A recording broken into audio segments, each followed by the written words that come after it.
Last video we talked about the basic steps, steps if you will, of the heart and just essentially how it works effectively. Now we need to look at the heart when it doesn't work effectively. So we have two types, like I said in the last video. There's a disease called heart failure.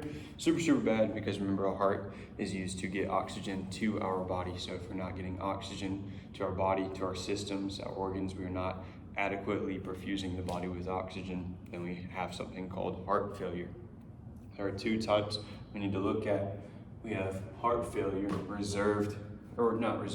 reduced ejection fraction, meaning we are sending a significantly less amount of blood out of the heart. We also have preserved ejection fraction. We are preserving blood inside the ventricle. We are not able to fill as much. There are some other terms for heart failure: reduced ejection fraction and preserved. For the reduced side, we have something called systolic. It's also called systolic failure. That is another name for reduced ejection fraction, and basically it means we have impaired inotropy. What systolic failure is, or systole, we have two phases of the heart when it contracts, or two phases, if you will. You have our contraction phase and you have our filling phase. Our contraction phase is systole. You also have a filling phase called diastole, and a part of heart failure, preserved ejection fraction, is diastolic failure. Our diastole is somehow messed up. And we'll get into that in a minute of how those things get messed up. But yeah, like I said, impaired inotropy, impaired lusitropy. Inotropy is our contraction, is a fancy word for contraction, squeezing of the heart. That is impaired. And we have impaired lusitropy. Lusitropy is our relaxation, or we're impairing the ability to harness the elasticity of the heart. The heart because it can be stretched by filling of blood, that makes it effective. And so when we impair that, we impair how much blood we can send out of the heart. There's this idea called the Frank-Starling mechanism, and it ties into how the heart works, right? So think of it like a rubber band. If I pull a rubber band, think of my wrist like that, it's not really gonna hurt. It's not gonna have much force. It's not gonna do much to me. But if I put way back here, it's gonna have a little pop to it. It's gonna have a little sting.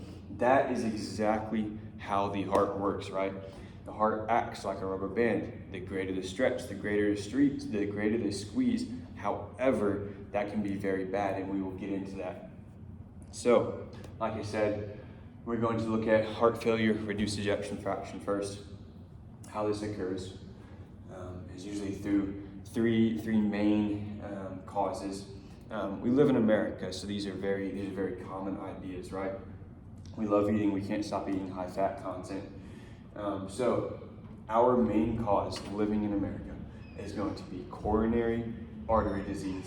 What this is if you look at this drawing right here, we have a lump caused by fat accumulation outside the blood vessel, right? So it is squeezing, narrowing that blood vessel, allowing less blood to get through. Why this is so bad is because the heart, like any other organ, has its own blood supply. It needs oxygen, just like any other organ to run efficiently, right? So we need oxygen. Our body needs oxygen. There's no other way to put that.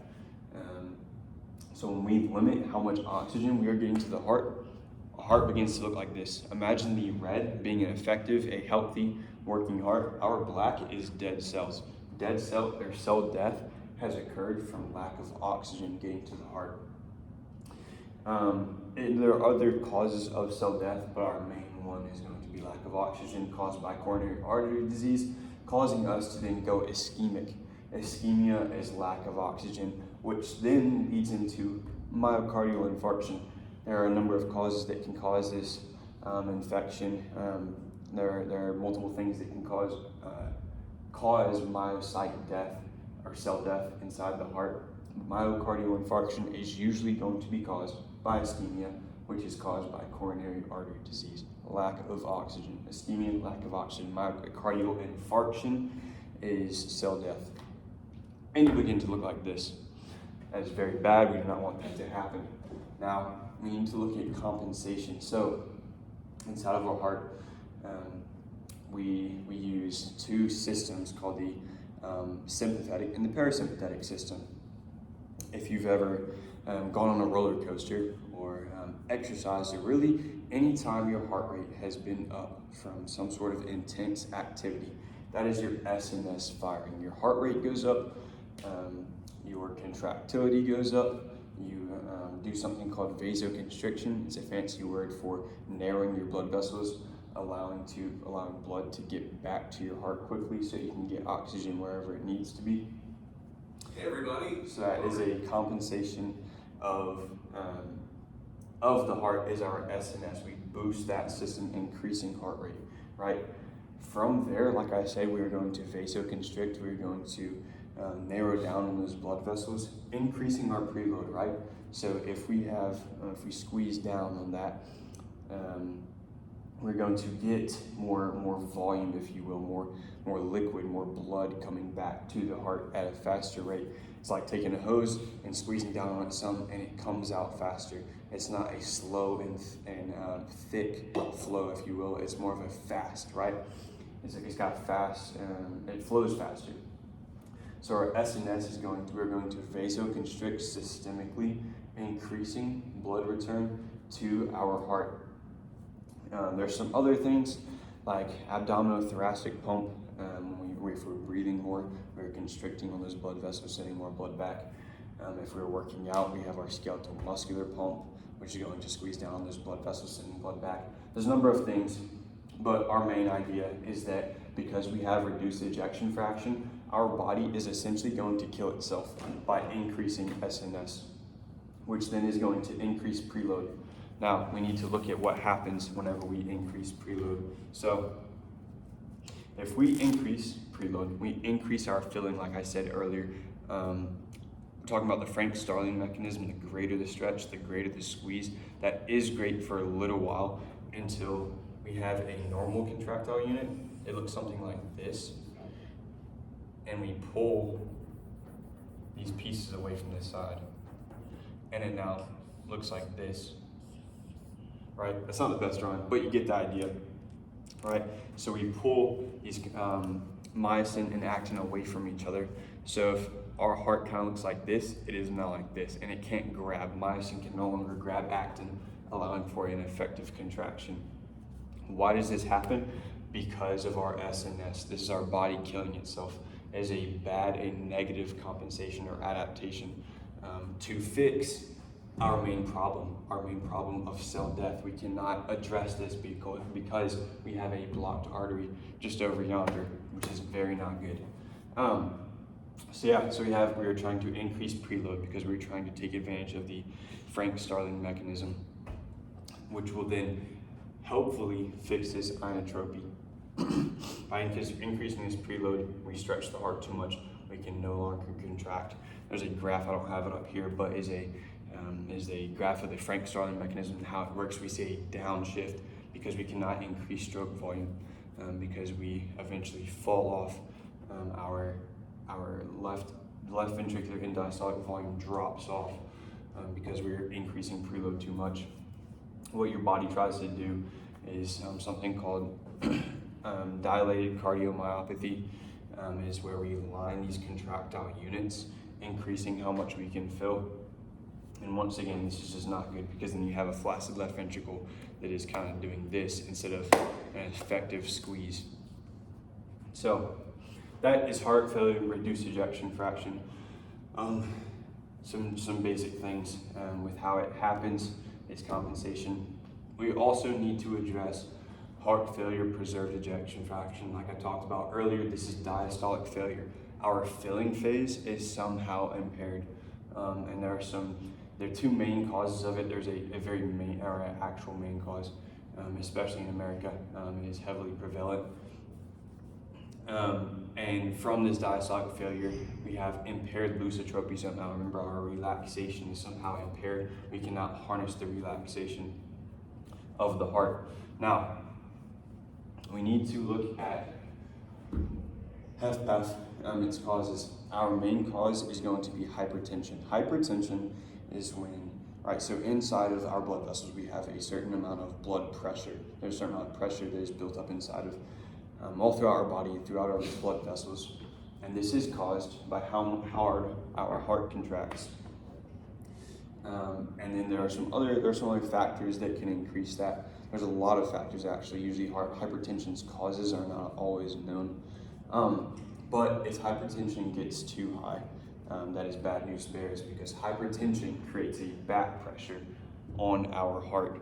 Our heart has a artery that goes out of it. Our main artery, called the aorta, has a valve preventing blood from going out, unless our heart meets a certain amount of force to overcome that back pressure on that valve. Right, so if we increase the back pressure on that valve, our heart has to somehow compensate for that. So why this is bad is through uncontrolled hypertension, your body over time is going to try and increase our sarcomeres. If we thicken up this left ventricle, trying to overcome that the back pressure on the valve, right? So if we try and thicken up our left ventricle, for example, this is usually the case with hypertension, because hypertension is back pressure on that aortic valve. We're going to thicken up this area. It is going to allow, or not allow, it's going to impair relaxation, impair lusitropy. It's going to be harder for the heart to stretch because we have a back pressure on this aortic valve caused by hypertension. Putting back pressure, heart stacks, sarcomeres stacks these contractile units, making the heart less stretchy. And from there, we cannot take advantage of the Frank-Starling mechanism like I talked about before with reduced ejection fraction. So that is the main cause of heart failure, preserved ejection fraction. We increase contractile units. Another cause can be valvular defects or valve issues. If we have issues with our valves, we have valves that flow, they open up and allow flowing or blood flow to go into our ventricles. So if we impair our atrioventricular valves and somehow block that or cause something called valvular stenosis, that is where we do not have the valve opening fully. There's some sort of blockage. We have less filling. That means we cannot take advantage of lusitropy. Once again, we have less filling. We cannot take advantage of the relaxation phase, increasing that stretch, increasing the squeeze with the Frank-Starling mechanism. Those are our two types of heart failure. Once again, remember, reduced ejection fraction is going to be our deadly one. That is very not good. Heart failure, preserved ejection fraction is usually caused over time, especially just with poor diet, inability to control hypertension usually, or valvular issues caused by some sort of genetic defect. But yeah, so heart failure, preserved ejection fraction can usually over time lead to reduced ejection fraction, and then eventually you drop.